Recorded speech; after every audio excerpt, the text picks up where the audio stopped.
I'm going to give you a story. It's an Indian story about an Indian woman and her journey. Let me begin with my parents. I'm a product of this visionary mother and father. Many years ago, when I was born in the 50s and 60s didn't belong to girls in India. They belonged to boys. They belonged to boys who would join business and inherit business from parents, and girls would be dolled up to get married. My family in my city and almost in the country was unique. We were 4 of us, not one, and fortunately no boys. We were 4 girls and no boys. And my parents were part of a landed property family. My father defied his own grandfather, almost to the point of disinheritance, because he decided to educate all 4 of us. He sent us to one of the best schools in the city and gave us the best education. As I've said, when we're born, we don't choose our parents. And when we go to school, we don't choose our school. Children don't choose the school. They just get the school which parents choose for them. So this is the foundation time which I got. I grew up like this, and so did my other 3 sisters. And my father used to say at that time, I'm going to spread all my 4 daughters in 4 corners of the world. I don't know whether he really meant, but it happened. I'm the only one who's left in India. One is a British, another is an American, and the third is a Canadian. So we are 4 of us in 4 corners of the world. And since I said they're my role models, I followed 2 things which my father and mother gave me. One, they said, life is on an incline. You either go up or you come down. And second thing which has stayed with me, which became my philosophy of life, which made all the difference, is 100 things happen in your life, good or bad. Out of 100, 90 are your creation. They're good, they're your creation. Enjoy it. If they're bad, they're your creation. Learn from it. 10 are nature sent, over which you can't do a thing. It's like a death of a relative, or a cyclone, or a hurricane, or an earthquake. You can't do a thing about it. You've got to just respond to the situation. But that response comes out of those 90 points. Since I'm a product of this philosophy of 90-10, and secondly, life on an incline, that's the way I grew up. I grew up to be valuing what I got. I'm a product of opportunities, rare opportunities in the 50s and the 60s, which girls didn't get. And I was conscious of the fact that what my parents were giving me was something unique, because all my best school friends were getting dolled up to get married with a lot of dowry. And here I was with a tennis racket and going to school and doing all kinds of extracurricular activities. I thought I must tell you this. Why I said this is the background. This is what comes next. I joined the Indian Police Service as a tough woman, a woman with indefatigable stamina, because I used to run for my tennis titles, etc. But I joined the Indian Police Service.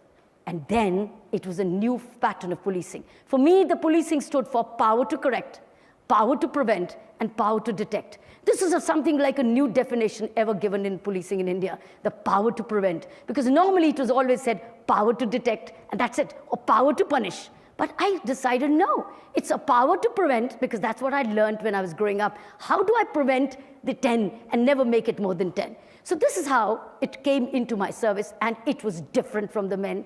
I didn't want to make it different from the men, but it was different because this is the way I was different. And I redefined policing concepts in India. I'm going to take you to 2 journeys, my policing journey and my prison journey. What you see, if you see the title called PM's Car Held, this is the first time Prime Minister of India was given a parking ticket. That's the first time in India, and I can tell you, this is the last time you're hearing about it. It will never happen again in India, because now it was once and forever. And the rule was, because I was sensitive, I was compassionate, I was very sensitive to injustice, and I was very pro-justice. That's the reason, as a woman, I joined the Indian Police Service. I had other options, but I didn't choose them. So I'm going to move on. This is about tough policing, equal policing. Now I was known that here's a woman who's not going to listen. So I was sent to all indiscriminate postings which others would say no. I now went to a prison assignment as a police officer. Normally, police officers don't want to do prison. They sent me to prison to lock me up, thinking, now there would be no cars and no VIPs to be given tickets to. Let's lock her up. Here I got a prison assignment. This was a prison assignment, which is one big den of criminals. Obviously it was. But 10,000 men, of which only 400 were women. 10,000, 9,000 plus about 600 were men.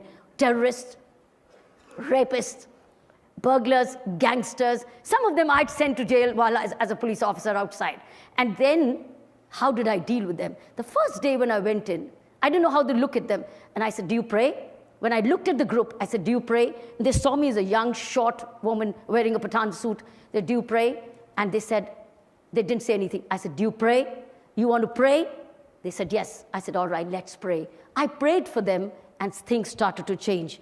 This is a visual of education inside the prison. Friends, this has never happened where everybody in the prison studies. I started this with community support. Government had no budget. It was one of the finest, largest volunteerism in any prison in the world. This was initiated in Delhi prison. You see one sample of a prisoner teaching a class. These are hundreds of classes, 9 to 11. Every prisoner went into education program. Same den, which they thought they would put me behind the bar and things would be forgotten, we converted this into an ashram. From a prison to an ashram through education. I think that's the bigger change. It was the beginning of a change. Teachers were prisoners. Teachers were volunteers. Books came from donated school books. Stationery was donated. Everything was donated because there was no budget of education for the prison. Now, if I'd not done that, it would have been a hellhole. That's the second landmark. I want to show you some moments of history in my journey, which probably you'll never, ever get to see anywhere in the world. One, the numbers you'll never get to see. Secondly, this concept. This was a meditation program inside the prison of over 1,000 prisoners. 1,000 prisoners who sat a meditation. This was one of the most courageous steps I took as a prison governor. And this is what transformed. You want to know more about this? Go and see this film, Doing Time, Doing Vipassana. You'll hear about it and you'll love it. And write to me on kiranbedi.com and I'll respond to you. Let me show you the next slide. I took the same concept of mindfulness because why did I bring meditation into the Indian prison? Because crime is a product of distorted mind. It was distortion of mind which we needed to be addressed to control, not by preaching, not by telling, not by reading, but by addressing your mind. I took the same thing to the police because police equally were prisoners of their mind and they felt as if it is we and they and that the people don't cooperate. This worked. This is a feedback box called the petition box. This is a concept which I introduced to listen to complaints, listen to grievances. This was a magic box. This was a sensitive box. This is how a prisoner drew how they felt about in the prison. And if you see somebody in the blue, yeah, this guy, it was a prisoner. And he was a teacher. And you see everybody busy. There was no time to waste. Let me wrap it up. I'm currently into movements. Movements of education of the underserved children, which is thousands. India is all about thousands. Secondly is about anti-corruption movement in India. That's a big way. We, as a small group of activists, have drafted an ombudsman bill for the government of India. Friends, you will hear a lot about it. That's the movement at the moment I'm driving, and that's the movement and a mission of my life. Thank you very much. Thank you. Thank you very much. Thank you. Thank you.